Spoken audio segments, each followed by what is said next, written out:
Here's the Canon EF 85mm f1.4 IS L lens. I finally got it.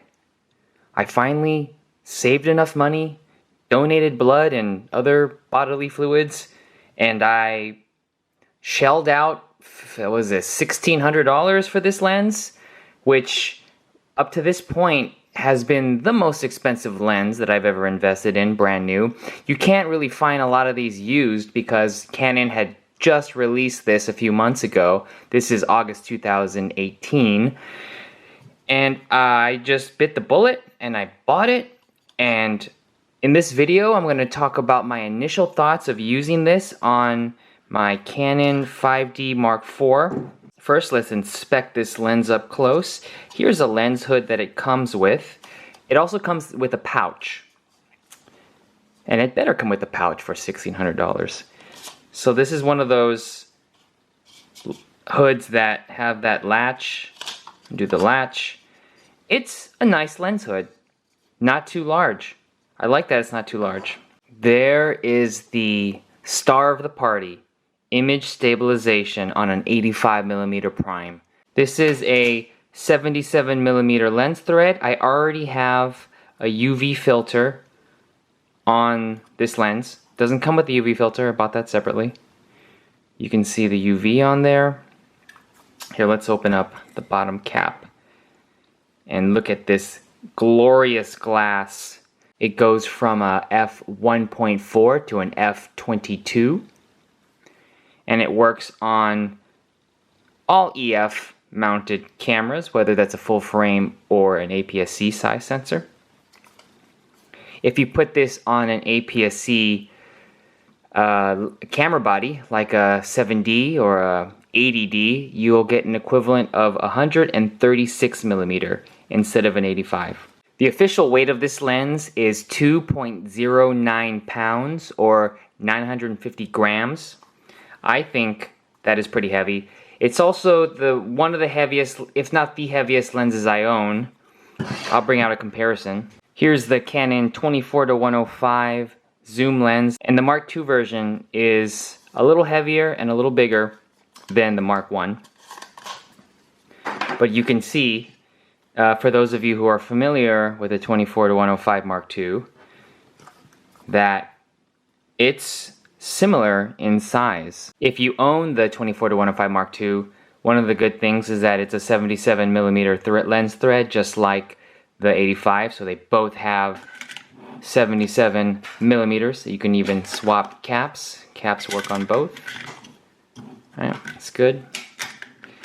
I like when all my lenses have the same lens thread, so I can buy polarizers, UV filters, ND filters, the circular ones, the screw-on ones, and they'll fit on multiple lenses. One of the reasons why I invested in the 85mm is mostly for photography.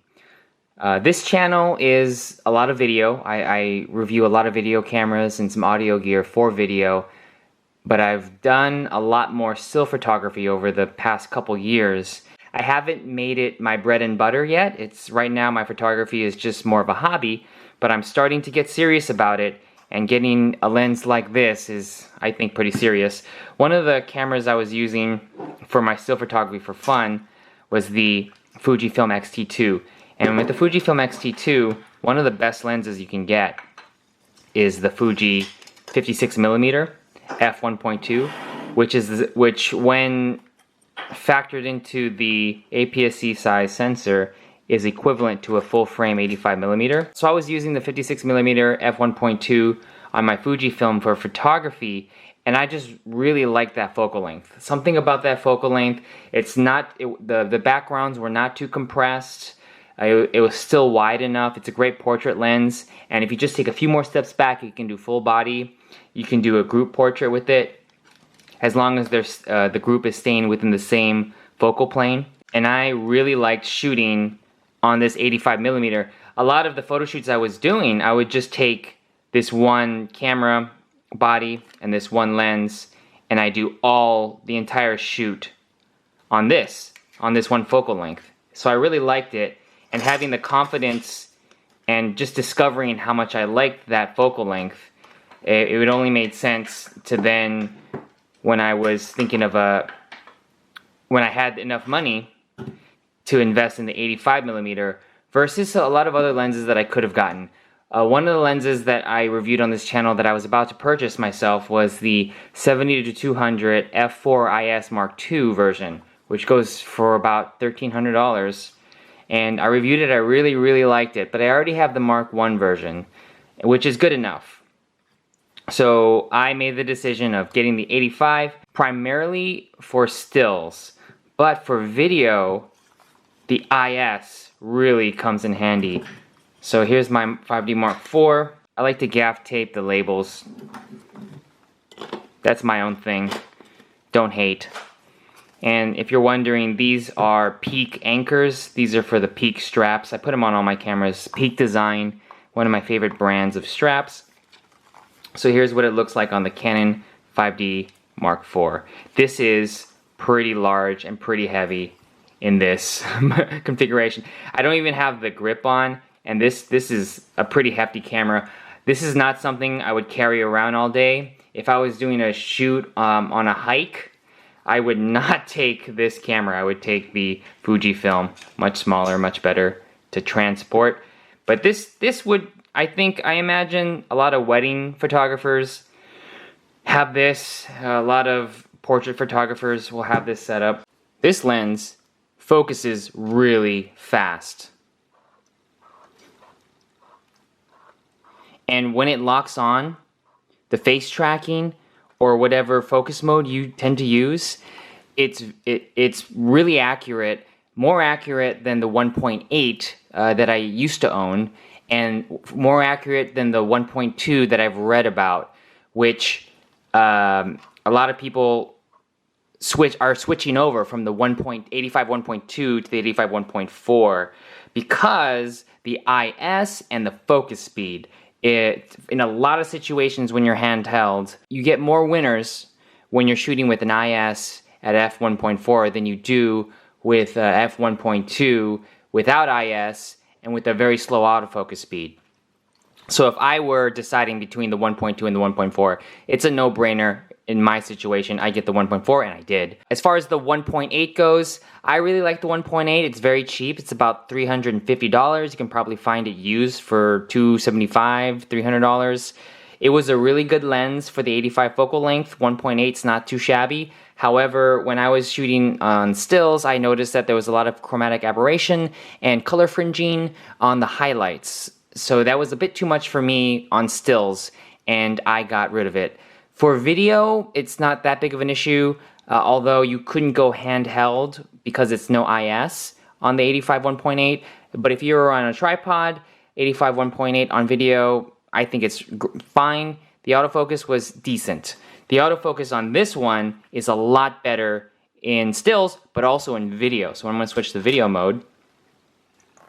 And I can shoot it all the way at 1.4, and with the face detection, touch face detection, I can track some objects. And, you know, it's not perfect, but it's a lot better than anything else Canon has in the L series range at an 85mm. Also, notice how quiet the AF motor and the IS motor is.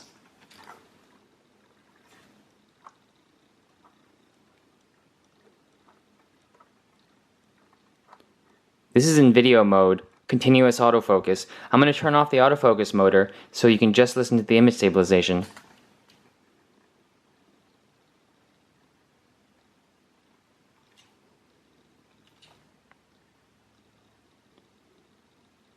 I don't think that's a noticeable sound at all with the IS.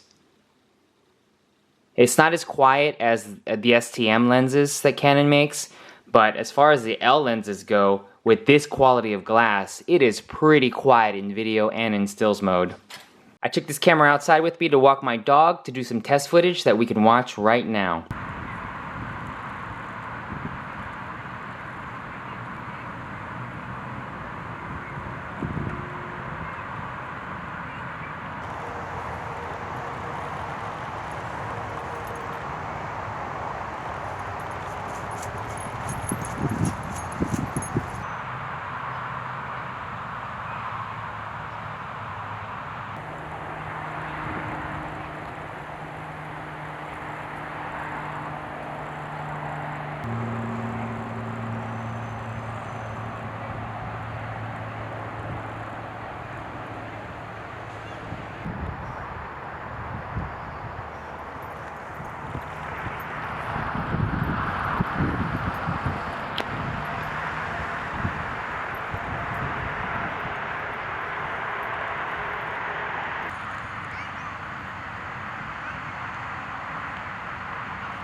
This is now 4K.